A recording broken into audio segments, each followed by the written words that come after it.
Ladies and gentlemen.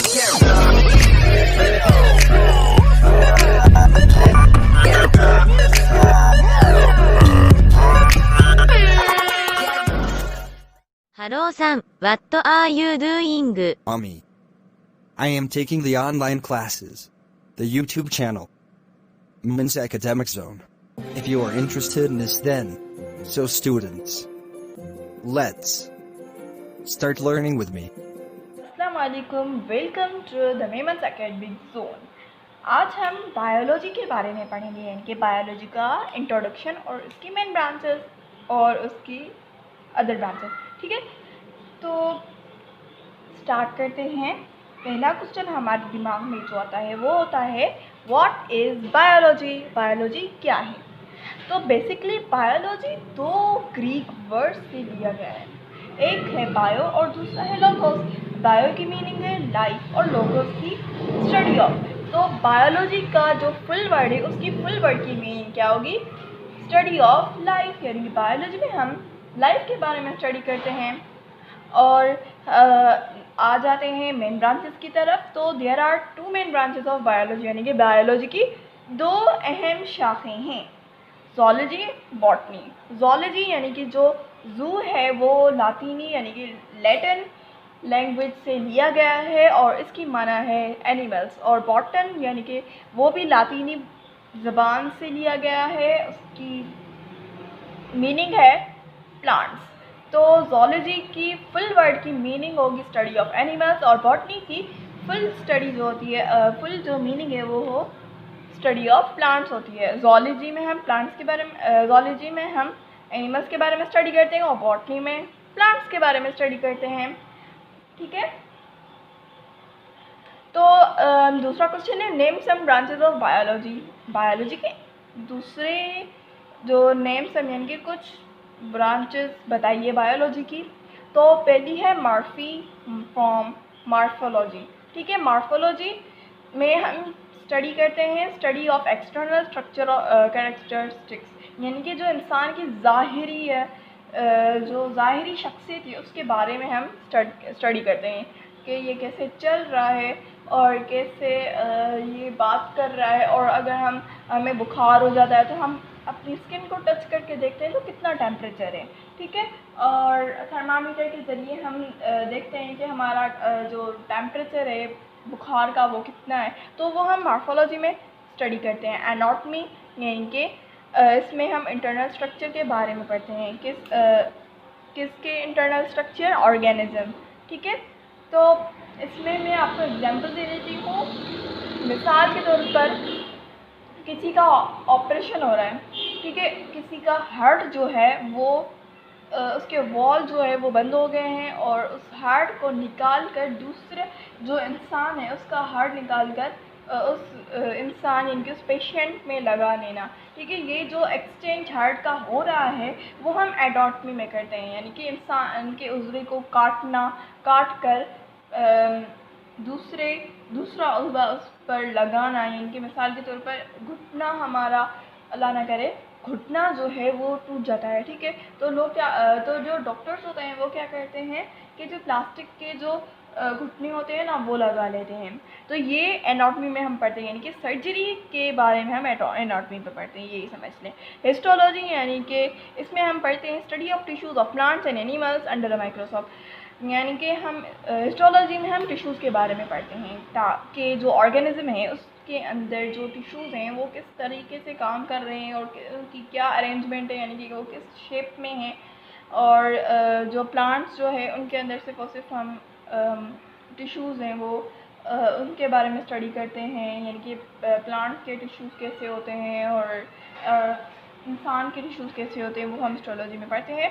और दूसरा होता है सेल बायोलॉजी। इसी में भी हम इंसान के, जानवरों के और प्लांट्स के जो है वो स्टडी करते हैं एंड सेल्स। ठीक है, जो प्लांट्स के जो सेल है उसमें सेल वॉल होती है और जो यानी कि एनिमल्स के जो सेल होते हैं उसमें सेल वॉल नहीं होती। ठीक है, वो हम स्टडी करते हैं सेल बायोलॉजी में। और दूसरा है फिजियोलॉजी।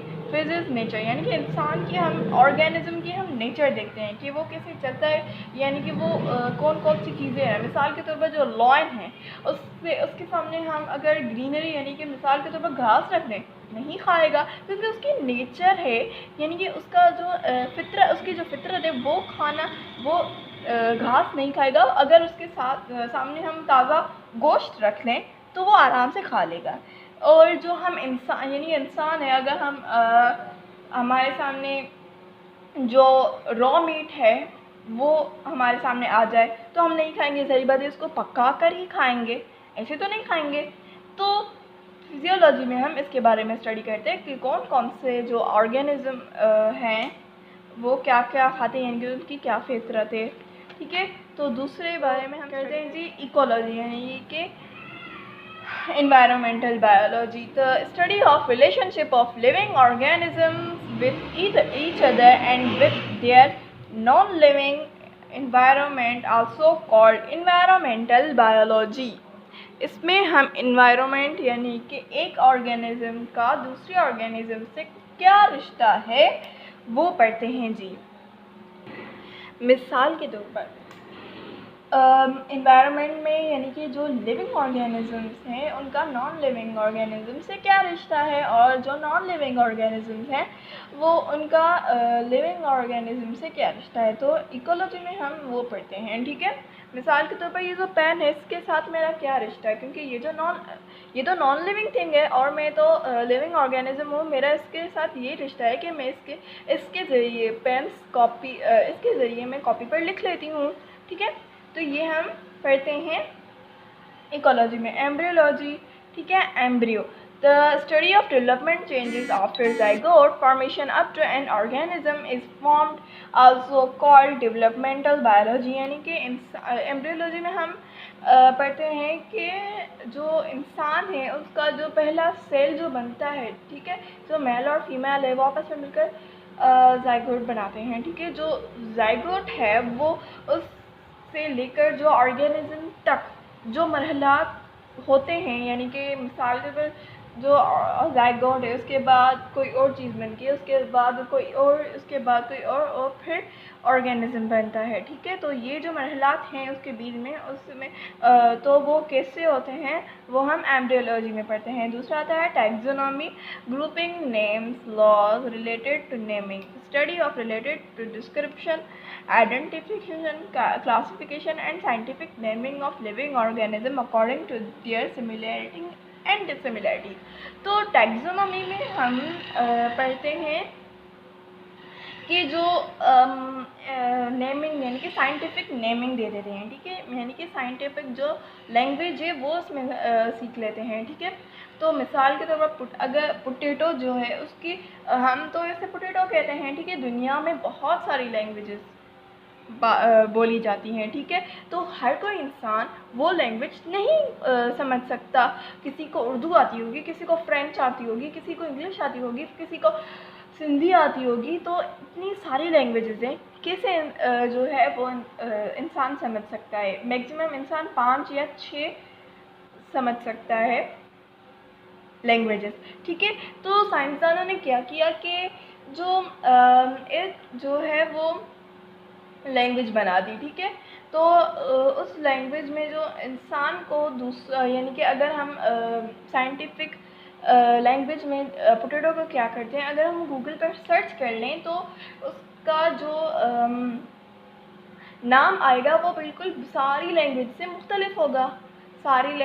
मुख्तलिफ होगा। तो ये जो टैक्सोनॉमी में हम पढ़ते हैं कि जो ऑर्गेनिजम्स हैं, यानी कि चूहे को क्या कहते हैं, बिल्ली को क्या कहते हैं, वो लैंग्वेज सीखते हैं। ठीक है, और दूसरा है जेनेटिक्स में हम study of genes, genetic variation and heredity in organism, यानी कि हम इसमें पढ़ते हैं जो जेनेटिक्स में हम पढ़ते हैं कि जो पेरेंट्स हैं उनमें से जो आदतें होती हैं वो उनके जो बच्चा है उनके जो मतलब ऑफस्प्रिंग है उनमें वो आदतें कैसे जाती हैं। मिसाल के तौर पर किसी हम नहीं कहते कि एक जो पेरेंट है वो 40 का हो गया। ठीक है, 40 का हो गया ना, तो उसको शुगर होगी, तो उसके जो बच्चे होंगे उनको वो भी अगर 40 का होंगे तो वो शुगर होती है, यानी कि ये जो ख़ानदानी बीमारियां होती हैं, जो ख़ानदानी जैसे हमें विरासती मिल जाती हैं। मिसाल के तौर पर नहीं कहते, जब बच्चा पैदा होता है तो कहते हैं ये तो पप्पो पे गया है, ये तो मामू पे गया है, ये तो